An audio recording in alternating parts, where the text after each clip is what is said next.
রাতের শব্দ সবাই শোনে, কিন্তু কিছু শব্দ আছে যেগুলো রাতের না। এই গল্পটা আমার নিজের। আমার নাম আব্দুল্লাহ। আমি বিশ্বাস করতাম ভয় বলে কিছু নেই, যতক্ষণ না আমি নিজের কণ্ঠস্বরটাই ভয় পেতে শুরু করলাম।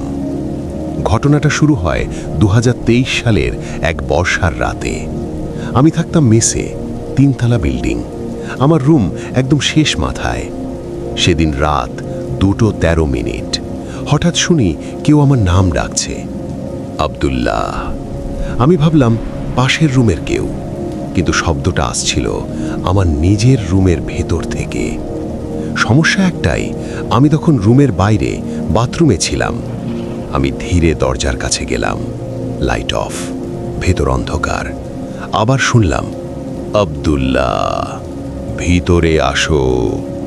এইবার নিশ্চিত হলাম কণ্ঠটা আমার নিজের কণ্ঠ, একদম হুবহু। আমি দরজা খুললাম না, মোবাইল দিয়ে রেকর্ড অন করলাম। ভেতর থেকে আবার, ভয় পেও না, আমি তো তুমি। আমি সাহস করে দরজা খুললাম, লাইট জ্বালালাম। সব স্বাভাবিক, কিন্তু আয়নার সামনে গিয়ে আমি যা দেখলাম, আয়নায় আমি দাঁড়িয়ে আছি, কিন্তু আমি আয়নার সামনে ছিলাম না। আমি পেছনে তাকালাম, আমার পেছনে কেউ নেই। আয়নায় থাকা আমি হাসছিল, আর সে বলল, তুমি তো শুধু কণ্ঠ, আসলটা আমি। আমি অডিও রেকর্ড অন করলাম। আমি বললাম, তুমি কে? সে বলল, আমি তোমার সেই কণ্ঠ যেটা তুমি ঘুমের মধ্যে অন্যদের ডাকতে পাঠাও।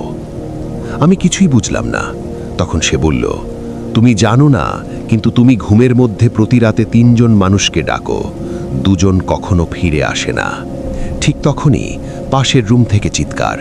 আমি দৌড়ে গেলাম। সাজিদ মেঝেতে পড়ে আছে, চোখ খোলা, মুখ হাঁ করা, কিন্তু শ্বাস নেই। তার মোবাইল খোলা, শেষ ভয়েস নোট, আব্দুল্লাহ আমাকে ডাকছে। সে বলছে দরজা খুলতে। আমি কখনো সাজিদকে ডাকিনি, কিন্তু কণ্ঠটা আমার। পরের দিন একজন আলেমের কাছে গেলাম। তিনি বললেন, কিছু মানুষের কণ্ঠের সাথে জিন যুক্ত হয়ে যায়। ওরা নিজের কণ্ঠ ব্যবহার করে অন্যদের ডাকতে পারে। তিনি আরও বললেন, রাতে নিজের নাম ডাকবে না, নিজের কণ্ঠ রেকর্ড করবে না, আয়নার সামনে দাঁড়াবে না। কয়েকদিন ঠিক ছিল। এক রাতে আমি নতুন ভিডিও রেকর্ড করছিলাম রাতের কণ্ঠর জন্য। হঠাৎ দেখি অডিও ওয়েভ চলছে, কিন্তু আমি কথা বলছি না। হেডফোনে শুনলাম, এই গল্পটা শেষ না আব্দুল্লাহ, এখন তোমার কণ্ঠ আমার। স্ক্রিনে দেখি মাইক্রোফোনে আমার কণ্ঠ রেকর্ড হচ্ছে, কিন্তু শব্দটা আসছে আয়নার দিক ফেটে।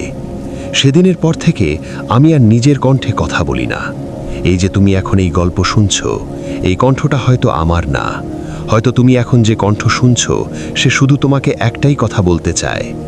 রাতে যদি কেউ তোমার নাম ধরে ডাকে আর কণ্ঠটা তোমার মতো হয়, তবে কখনো উত্তর দিও না, কারণ সেটা তুমি না, ওটা তোমার কণ্ঠ, কিন্তু কণ্ঠের মালিক আর তুমি নও। তুমি যদি এখনো শুনে থাকো, তার মানে তুমি ভয় পাচ্ছ।